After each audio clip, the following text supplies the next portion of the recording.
जय श्री कृष्ण, जय Shri Radhe to all. तो आज मैं आप सभी के साथ सुप्रीम कोर्ट को लेकर आई हूँ। सुप्रीम कोर्ट के बारे में आज आपसे बात करूँगी। क्यों बात कर रही हूँ? क्योंकि सुप्रीम कोर्ट को हमारे हिंदुस्तान में, हमारे भारत में छोटा छोटा बच्चा भी जानता है। सुप्रीम कोर्ट के बारे में सबने सुना है। अच्छा, सुप्रीम कोर्ट नाम क्या है? Supreme court. संधि विच्छेद कीजिए तो सुप्रीम क्या है? सुप्रीम इज समवन जो कि बहुत पावरफुल है, जो कि जिसके पास सबसे ज़्यादा पावर्स हैं। कोर्ट का मतलब कोर्ट, जहाँ पर आप अपने केसेस को लेकर जाते हैं, आप अपनी प्रॉब्लम्स को लेकर जाते हैं। ओके, तो सुप्रीम कोर्ट, अब नाम संधि विच्छेद तो हो गया, तो आपको समझ में आ गया होगा, राइट। अब हम चलते हैं कहाँ कि सुप्रीम कोर्ट का इस्टेब्लिशमेंट कब हुआ था। तो सुप्रीम कोर्ट हमारा इस्टेब्लिश हुआ था 26 जनवरी 1950 में। अच्छा, 26 जनवरी 1950 में ये इस्टेब्लिश हो गया। जिसका आर्टिकल कौन सा? आर्टिकल है 124 of the constitution of India. अच्छा, स्ट्रेंथ कितनी है? 8 है, ठीक है। उस टाइम पे 8 जजेस थे, जिसमें कि 1 थे चीफ जस्टिस ऑफ इंडिया और 7 थे नॉर्मल जजेस। तो देखो, सीजीआई को मैं ऐसे समझाना चाहूँगी आपको एक नॉर्मल भाषा में कि सीजीआई जो है वो हमारे स्कूल के प्रिंसिपल हैं और जो टीचर्स हैं वो सारे जजेस हैं, ऐसे मान लो। तो सीजीआई जो है ऐसे आप समझ सकते हो नॉर्मल एक आम भाषा में, ठीक है। करेंटली आज 2023 तक स्ट्रेंथ जो थी सुप्रीम कोर्ट में जजेस की, वो थी 34 जजेस थे। अब 34 में जाहिर सी बात है 8 तो सीजीआई होंगे, 1 सीजीआई और 33 अदर जजेस। ये आज की सिचुएशन है। अरे चलो बात करते हैं कि सुप्रीम कोर्ट का चैप्टर कौन सा है। हमारी कॉन्स्टिट्यूशन ऑफ इंडिया में सुप्रीम कोर्ट का चैप्टर 4 है और पार्ट कौन सा है? पार्ट है 5। आर्टिकल जो सुप्रीम कोर्ट जिसमें बताया गया है वो है 124 से लेकर 147 तक, ठीक है। ये आपको समझ में आ गया होगा, है ना।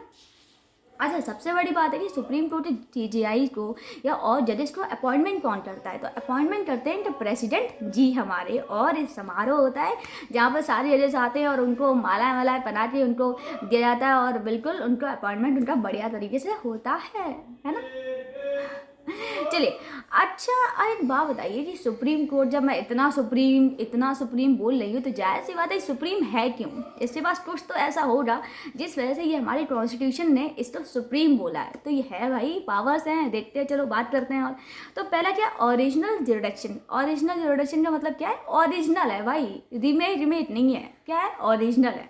दैट मीन्स कि ओरिजिनल केसेस भी हमारे सुप्रीम कोर्ट के पास आते हैं और सुप्रीम कोर्ट बताता है, जजमेंट देता है। जैसे कि आपको बताती हूँ, अच्छा, इसमें बड़े बड़े केसेस आते हैं। जब ओरिजिनल जुरिडिक्शन की बात आती है तो बड़ी बड़ी चीज़, गवर्नमेंट ऑफ इंडिया, तो किसी से प्रॉब्लम हो रही, किसी से लड़ाई हो रही, तो अब गवर्नमेंट ऑफ इंडिया कहाँ जाएगी? सीधे सुप्रीम कोर्ट के पास। वो सीधा लोअर सबऑर्डिनेट्स में नहीं जाएगी, राइट। 2 स्टेट्स आपस में बढ़ जाए। मैंने पिछले दिनों सुना था कि एक रिवर को लेकर 2 स्टेट्स में कुछ प्रॉब्लम आ रही थी, तो वो फिर सुप्रीम कोर्ट में गए थे और सुप्रीम कोर्ट ने उसे जजमेंट दिया था। मुझे वो केस, मुझे स्टेट्स का नाम याद नहीं आ रहा, बट कुछ रिवर से ही रिलेटेड था। तो ओरिजिनल जुरिडिक्शन वहाँ पे ऐसे केसेस जो कि बिल्कुल फ्रेश हैं, जो कहीं गए नहीं है, वो सीधे सीधे कहाँ आ रहे हैं? सुप्रीम कोर्ट में आ रहे हैं। सुप्रीम कोर्ट उनका वर्डिक्ट दे रही है, राइट। अब ये तो हो रही हमारी ओरिजिनल जुरिडिक्शन। दूसरा हम आते हैं, अच्छा, ओरिजिनल जुरिडिक्शन का सेक्शन कौन सा, आर्टिकल कौन सा है? सॉरी, 131 आर्टिकल है।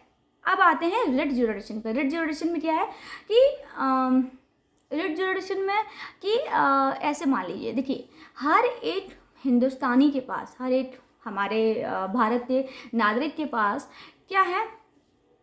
भारतीय नागरिक के पास एक फंडामेंटल राइट्स हैं, राइट। हमारी कॉन्स्टिट्यूशन, हमारा संविधान हमें अधिकार देता है कि हम अपने फंडामेंटल राइट्स को अपना क्या कर सकते हैं, मतलब उनको, वो हमें मिलते हैं और हम उनको, वो हमारा राइट है जो हमें हमारी सरकार देती है, हमारा भारत देता है। तो अगर हमारे फंडामेंटल राइट्स का हनन हो रहा है, राइट, कोई हमें कुछ ऐसे प्रॉब्लम कर रहा है या हमें ऐसे कुछ हनन हो रहा है, तो हम उस हनन को लेकर कहाँ जा सकते हैं? सुप्रीम कोर्ट में लेके जा सकते हैं कि भाई अब सुप्रीम कोर्ट में गए हैं कि देखिए हमारा ये इस नंबर का आर्टिकल है जिससे कि हमारा हनन हो रहा है और आप हमें सॉल्यूशन दीजिए। तो ये था रिट जुरिडिक्शन, जहाँ पे कि आप अपने फंडामेंटल राइट्स के वॉल्यूशन को लेकर आप सुप्रीम कोर्ट के पास जा रहे हैं और सुप्रीम कोर्ट आपको उससे लेकर प्रॉब्लम से सोल्यूशन देगा, राइट। अब क्या है, और इसमें आर्टिकल कौन सा होता है कॉन्स्टिट्यूशनल रेमेडीज़ का? आर्टिकल है 32। आर्टिकल कौन सा? 32, राइट। अब आते हैं एपेलेट जुरिडिक्शन में। एपेलेट जुरिडिक्शन क्या है क्योंकि सुप्रीम कोर्ट जो है वो हमारे हाईएस्ट कोर्ट ऑफ अपील है। क्या है हाईएस्ट कोर्ट ऑफ अपील का मतलब होता है कि सुप्रीम, मैंने आपसे पहले बोला सुप्रीम है, राइट। तो अब जो भी कुछ कभी कभी होता है ना कि हमें इससे सेटिस्फेक्शन नहीं मिला तो हम वहाँ जाए, वहाँ नहीं मिला तो वहाँ जाए, वहाँ नहीं मिला तो वहाँ जाए। तो ऐसे ही एक ये ह्यूमन साइकोलॉजी भी है कि जब तक हमारे मन की ना हो जाए हम लड़ते रहेंगे, है ना। तो ये ह्यूमन साइकोलॉजी होती है कि जब तक हमारे मन की ना हो जाए, जब तक हमारे फेवर में चीज़ें ना हो जाए, हम एकदम से लड़ेंगे, हम चाहे जो हो जाए हम लड़ते रहेंगे, राइट।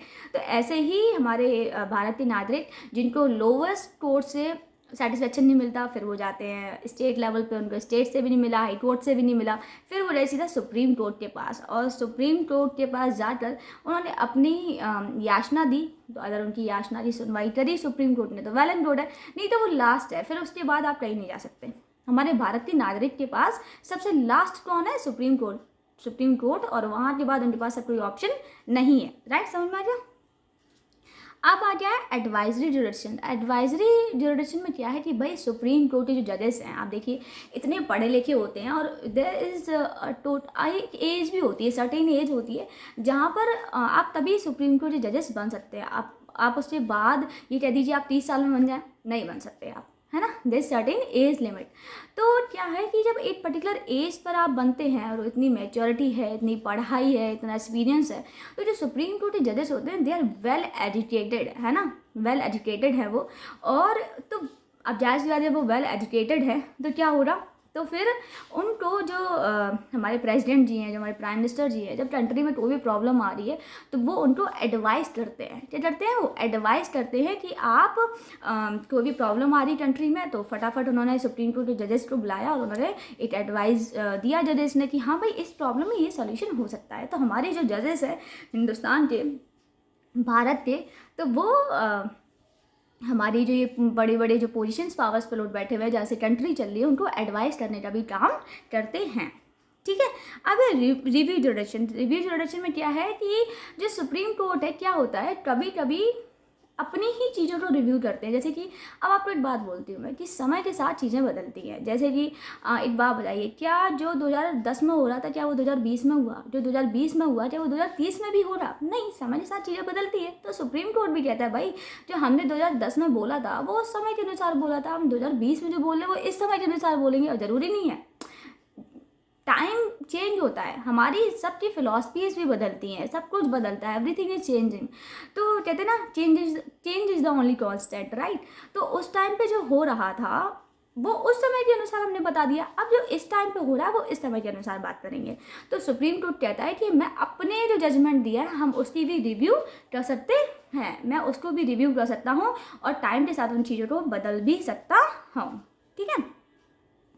चलिए जी, आज तो इस टॉपिक को मैं इतना ही रहने देती हूँ सुप्रीम कोर्ट को, और देखती हूँ कि आप इसको पसंद करते हैं कि नहीं करते हैं, और मुझे बताइए कि ये वीडियो को कैसी लगी, और अगर आपको अच्छी लगी तो आप इसको लाइक कीजिए, सब्सक्राइब कीजिए, फॉलो कीजिए, और yes, bye bye, thank you.